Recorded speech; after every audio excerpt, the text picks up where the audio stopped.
बिस्मिल्लाहिर्रहमानिर्रहीम। डॉक्टर अब्दुल कदीर खान पाकिस्तान के वो अजीम साइंसदान हैं जिनका नाम पाकिस्तान की तारीख़ में सुनहरे हरूफ से लिखा जाएगा। न्यूक्लियर टेक्नोलॉजी के शोबे में आपने मुख्तसर मुद्दत में जो कारनामे अंजाम दिए, उसकी बदौलत आप जल्द ही कौमी हीरो की हैसियत से उभरे। मोहसिन पाकिस्तान अब्दुल कदीर खान अप्रैल 1936 को भोपाल में पैदा हुए। आपके वालिद अब्दुल गफूर खान एक स्कूल टीचर थे जो हिसाब और अंग्रेज़ी के माहिर उस्ताद थे। उनकी वालदा जुलेखा एक पढ़ी लिखी मजहबी जहन रखने वाली घरेलू खातून थी।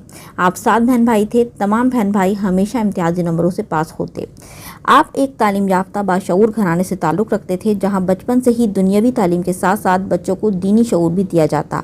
आप खुद बताते हैं कि हम बचपन से ही नमाज पढ़ते और रोज़ा रखते। 7-8 बरस की उम्र में जब हम मस्जिद जाते तो हमारे मौलवी साहब हमें अजान देना सिखाते। बाद में मैं बड़ा होकर अक्सर व बेशतर सुबह की अजान दिया करता। मेरे ताया रियासत भोपाल के महकमा मालियात के सेक्रेटरी थे। हमारे वालिद हेड मास्टर थे और चचा मैजिस्ट्रेट और दीवान थे। इस तरह बचपन से ही मेरे दिल में 2 पेशों का बड़ा रोब और असर रहा, एक उस्ताद और दूसरे जज। आपके वालिद नागपुर यूनिवर्सिटी से ग्रेजुएट थे और जबलपुर से उन्होंने टीचर्स ट्रेनिंग प्रोग्राम का एग्जाम्स पास किया। आपने भोपाल के एक मकामी स्कूल से मैट्रिक किया। 1952 में हिंदुस्तान से पाकिस्तान हिजरत की और अपने ख़ानदान के साथ कराची में रिहाइश पजीर हो गए। यहाँ आकर आपने डीजे साइंस कॉलेज और जामिया कराची से साइंस की तालीम हासिल की। अपने बहन भाइयों में आप वाहिद थे जिन्होंने साइंस के मजमून का इंतखाब किया। 3 साल तक कराची में बतौर वज़न और पैमाइश के इंस्पेक्टर के तौर पर मुलाजमत की। शहर का इससे आपको खास लगाव था। कराची में आपकी वालदा, 4 भाई, 1 बहन, 1 भांजी और दीगर करीबी अजीज मदफून हैं। 1961 में तालीम हासिल करने के लिए बर्लिन जर्मनी चले गए जहां आपने तालीमी लिहाज से मेटलर्जी के कोर्सेज में महारत हासिल की। 1964 में आपने हॉलैंड से ताल्लुक़ रखने वाली एक खातून से पाकिस्तान के सिफारत खाने में एक मुस्लिम तकरीब के दौरान शादी की। आपकी 2 साहबजादियाँ दीना और आयशा हैं। डॉक्टर साहब की पूरी ज़िंदगी जिद्दोजहद से भरपूर रही। आपने बर्लिन मगरबी जर्मनी से MSc की डिग्री हासिल की। यूनिवर्सिटी के आलमी शोहरत याफ्ता प्रोफेसर ने आपको अपना असिस्टेंट बना लिया। 1972 में आपने यूनिवर्सिटी ऑफ लेवन बेल्जियम से PhD की डिग्री हासिल की।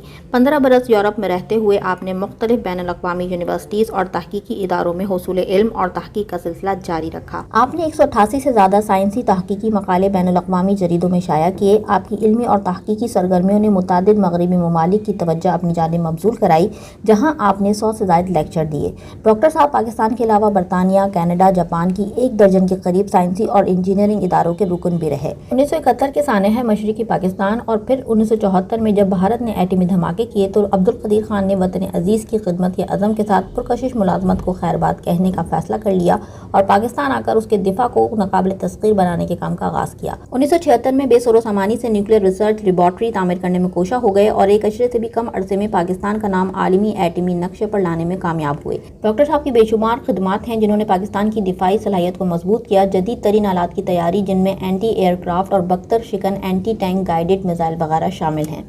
अल्लाह ताला सूरह अनफाल की आयत नंबर 60 में इरशाद फरमाते हैं, और उनके लिए जितनी कुव्वत हो सके तैयार रखो और जितने घोड़े बांध सको ताकि उस तैयारी के जरिए तुम अल्लाह के दुश्मनों और अपने दुश्मनों को और जो उनके अलावा हैं उन्हें डराओ।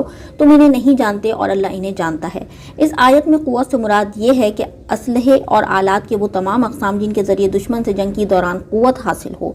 एक कौल ये मिलता है कि इससे मुराद रमी यानी तीर अंदाजी है, जैसे कि मुस्लिम शरीफ की हदीस में है कि नबी करीम सल्लल्लाहु अलैहि वसल्लम ने इस आयत की तफसीर में कुव्वत के माने रमी यानी तीर अंदाजी बताए। फी ज़माना मिसाइल वगैरह भी इसी में दाखिल हैं। इस आयत की हक्कानियत सूरज की तरह रोशन है। आज के दौर में देख लें कि जिस मुल्क के पास कुव्वत, ताकत, असलहा व जंगी साजो सामान की कसरत होती है उसका बदतरीन दुश्मन भी उस पर हमला करने की जुर्रत नहीं करता, जबकि कमज़ोर मुल्क पर सब मिलकर चढ़ दौड़ने को तैयार बैठे होते हैं। इसी आयत पर अमल की बरकत है कि पाकिस्तान पर खुल्लम खुल्ला हमला करने की जसारत किसी को नहीं हो रही, चूँकि पाकिस्तान एटमी ताकत है। नबी करीम सल्लल्लाहु अलैहि वसल्लम का इरशाद है कि मुशरिकीन से अपने माल, हाथ और ज़बान से जिहाद करो, यानी दीन हक की इशाअत में हर किस्म की कुर्बानी के लिए तैयार हो जाओ। डॉक्टर साहब ने अपनी काबिलियत, तहकीक, आला ज़हानत, फ़िक्री मजबूती और गैर मुतज़लज़ल इरादों से पाकिस्तान के दिफा को न सिर्फ नाकाबिल तस्खीर बनाया बल्कि आपने पाकिस्तान में तालीमी तहकीकी इदारों के क़याम में भी बेपनाह ताउन किया। इनमें कई कॉलेजेस, स्कूल्स, इंस्टीट्यूट, एकेडमीज शामिल हैं। इनकी सरगर्मियों का इतलाक़ इतना वसी है कि आपने 11 मसाजिद, 1 मकबरा, मुतादिद डिस्पेंसरीज और कम्युनिटी हेल्थ सेंटर की तामीर कराई। آپ اپنا روشن مستقبل اور پرکشش ملازمت سب کچھ چھوڑ کر پاکستان آئے اور آپ نے $2 بلین کی ٹیکنالوجی بلا عوض پاکستان کو فراہم کی۔ آخری عمر میں جب انسان طبیعت کے اعتبار سے حساس اور توجہ کا طلبگار ہوتا ہے، اس وقت بھی آپ نے تنہائی کی زندگی گزاری۔ ایک خوش مزاج اور ملنسار شخصیت کے لیے طویل عرصے تک اس صورتحال میں رہنا آسان نہیں۔ اس کیفیت کو سمجھنے کے لیے تصور کریں کہ اگر ہمارے موبائل کچھ دیر کے لیے بند ہو جائیں یا انٹرنیٹ کے سگنل نہ آئیں تو لگتا ہے کہ زندگی رک گئی، کسی سے رابطہ نہیں ہو سکتا، لیکن اس کے باوجود ہم باہر جا کر لوگوں سے مل سکتے ہیں اور ہمیں امید بھی ہوتی ہے کہ کچھ دیر بعد ہمارا موبائل کام کرنے لگے گا۔ لیکن محسن پاکستان جو بھرپور معاشرتی سرگرمیوں کا حصہ رہے، انہوں نے اپنی زندگی کا ایک طویل عرصہ عام زندگی سے ہٹ کر گزارا، جو بہت بڑی قربانی ہے۔ اگر آپ کی صلاحیتوں سے مزید اقتصاب فیض کیا جاتا تو آج ہمارا ملک بہت ترقی یافتہ ہوتا۔ ڈاکٹر عبدالقدیر خان ملکوں کی ترقی کا راز تعلیم کو قرار دیتے تھے۔ آپ کی درینہ خواہش تھی کہ پاکستان تعلیم کے میدان میں بہت آگے جائے، چونکہ جس معاشرے میں باشعور اور تعلیم یافتہ افراد کی کثرت ہوتی ہے، وہاں مسائل خود حل ہونے لگتے ہیں۔ آپ کی خدمات کے اعتراف میں کئی طلائی تمغے آپ کو دیے گئے۔ آپ پاکستان کی وہ واحد شخصیت ہیں جنہیں 2 مرتبہ نشان امتیاز سے نوازا گیا۔ اگر ہم اپنے اسلاف سے محبت کا دعویٰ کرتے ہیں تو ہمارا فرض ہے کہ ان کے مشن کو لے کے آگے بڑھیں۔ اللہ تعالیٰ ان تمام لوگوں پہ رحمت نازل فرمائے جنہوں نے ملک کے دفاع کو مضبوط تر بنانے میں اپنا کردار ادا کیا اور ہر طرح کے مشکلات و مصائب کا سامنا کیا۔